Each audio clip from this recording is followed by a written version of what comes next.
Hello cardboard lovers, it's Cardboard Badger here. I hope you're doing well, and today we're going to be talking about the up and coming Dominaria Remastered Collector Booster Box, because in a few days time on the 13th this set is going to be set loose, and if you happen to want to purchase one of these, I was going to say on Amazon, for $282.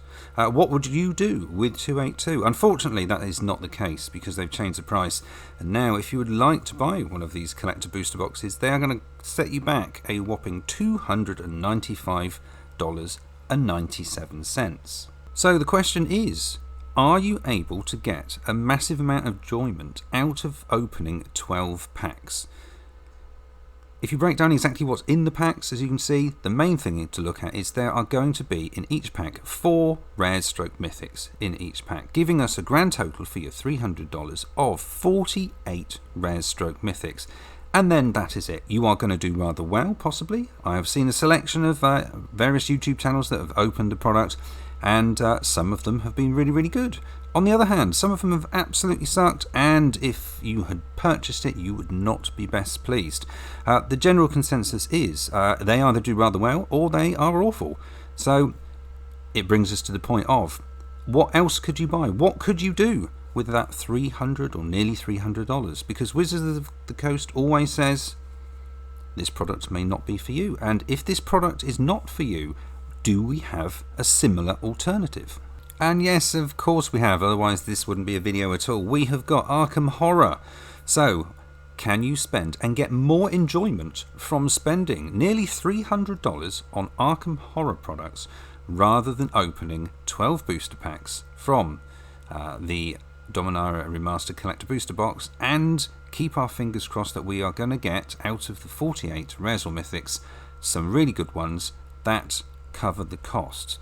So, it's all about enjoyment, not monetary value, but are you able to actually enjoy your hard-earned $300 in possibly a slightly similar way to Magic the Gathering? And I believe we have. So you may already be familiar with Arkham Horror, you have some knowledge of it, but if you have no idea what on earth I'm on about, we have got a H.P. Lovecraft Cthulhu horror-based 1920s American adventure game. It is a card-based game, just like Magic the Gathering. Obviously the card pool is not as big, and obviously Magic the Gathering, as far as being able to produce and building your own decks, is the absolute winner by far. More complex, more abilities to use the cards in different formats. This is something that Arkham Horror does not do, but what it does do is produces a 30 card deck with no form of mana at all, and in the same way as we have the 5 colours of Magic the Gathering, we also have the 5 colours of the Investigators. Basically, you could class them almost as a Planeswalker. They are basically your commander almost. They will do certain things, they will have a colour identity, and each deck will be able to do something or a particular theme, just like Magic the Gathering does. And that is how you produce your deck. So it's time to go shopping. In the red corner we have the Dominaria Remastered Collector Booster Box, and in the blue corner we will start off with Arkham Horror's core set. Now the core set currently is going for $51.71, and the core set is actually a bigger box, so it enables you to have either 1 to 4 players. Everything you need is in this box. In addition to that, you have 5 starter decks. They're basically starter decks. It'd be the equivalent of a Magic the Gathering Planeswalker deck. So you get 1 for every single colour. Add into that, your entire deck also includes deck upgrades, so you can modify and do things yourself when your deck improves. You can't just slam any old card in. Basically, as you play the game, if you gain experience, a bit like D&D, you are able to swap out one of your older cards and put in a more powerful version of the same card, or maybe a completely different one. To do that, you will have to play some actual adventures, some stories, some scenarios, and this first pack, the core set, enables you to play a 3-part scenario, and if you complete part 1, you get experience, you can improve your cards, and you progress, making your deck stronger, making your character stronger, and enjoying an amazing storyline. All of which is going to cost you just over $50. Now remember, you can play this solo, fully solo. You could sit there with your one deck playing against nothing but the actual game. You could kind of do a two-headed giant where you actually, one person will play two decks and just alternate from each character, or you can obviously play it with 2, 3 or 4 people. This is all available in this one box. But if you suddenly think, well, actually that was pretty damn good, I'm loving this and I would like to play some more, but I really like my character, I don't want to buy anything else, I don't want to buy any new characters, any new decks, then that's okay, because you can buy the Dunwich Horror 8-part campaign, which is currently going for $69.99. There are no cards in here that will improve your deck, there are no additional characters. This is basically a huge number of cards that are going to give you basically 8-part story. And again, just like the previous, you will be able to increase your characters, make them stronger, and try and survive 8 scary scenarios. So you start getting into it, and we still have money to spend. So you actually decide that you want to actually improve your decks. You'd like to play some different play styles.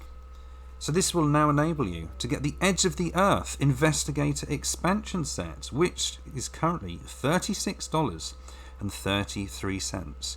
And obviously that is going to give you an additional 5 decks. So out of everything we purchased so far, you basically have 10 starter decks, all with additional cards for upgrades, plus you can deck build them together and mix them and match them as long as they fit in with the colour theme of your investigator.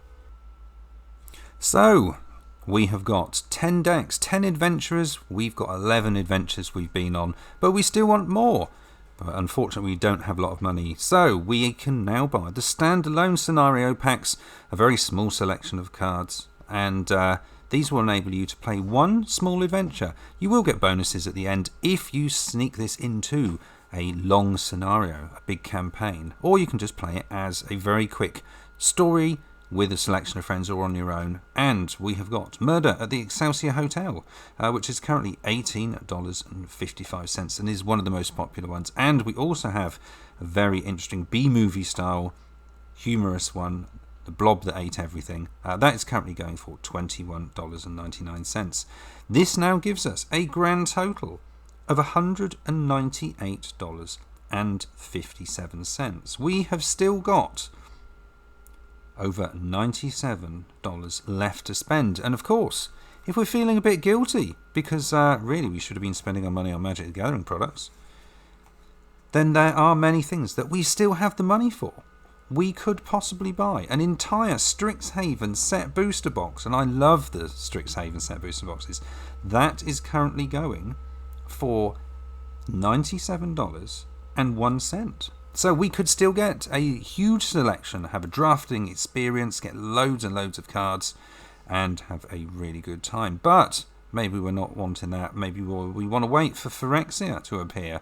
We have got the complete bundle, the very fancy one that has, I believe, 12 set boosters in, and there's Phyrexian foil lands in there, which I think are going to be amazing. And in addition to that, we've got the Oil Slick booster, which is going to be very fancy, possibly indeed. You can pick one of those up when that is coming out. They are currently being pre-released at $80. So you have the option to purchase that. And all of those things you can buy for cheaper than 12 collector boosters, which will have 44 rares, some of which you may want or may not want. So the question is, who is the winner? Is it Wizards of the Coast? Is it Arkham Horror with a little bit of side salad of Wizards of the Coast? Which do you think out of these two options is going to give you, maybe not financially, but the most enjoyment for your $300? Also, please let me know in the comments below what on earth you would do if you had to spend $300. What would you buy? Please let me know. I'd love to find out. Other than that, I'd just like to say I hope this video has been of some help to you in some way. And if you have enjoyed it, please like, share, subscribe, do all the usual business. It will help out the channel hugely. Thank you in advance. And all I'd like to say is thanks for watching, people, and we will see you again soon here on Cardboard Badger.